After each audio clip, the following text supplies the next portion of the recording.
Ako po hindi po ako makapaniwala na part po ako ng Cruise versus Cruise na makukuha ko po yung role na si Jessica. Nagulat na lang po ako na may schedule na po ako ng mga taping. So I'm very, very happy.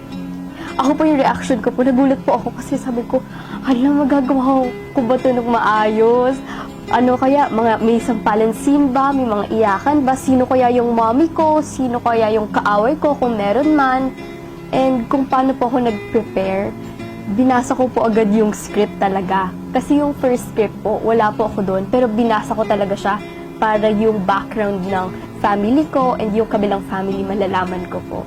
Nung unang nakita ko po si Miss Gladys sa StoryCon po. Tapos, naka-red kami. Tapos nakita ko siya palapit. Tapos binabesan niya lahat kami. Tapos nung medyo palapit na siya sa akin, buweso siya sa... Hala ko, ang bait-bait na Miss Gladys. Tapos hindi ko po kasi alam yung story pa noon. Sabi ko, siya kaya nagiging mommy ko? Or ano kaya, relative ko ba siya dito sa Cruise versus Cruise? So na-curious po talaga ako noon. And na-excite po ako na maka-work siya. First day po sa bahay namin. Parang second day ko pa lang po yun ng shoot. Tapos ang dami ko na pong mga linya and mga eksena. Tapos nakita ako dun sa script. Nung binasa ko yung script, may sampalan.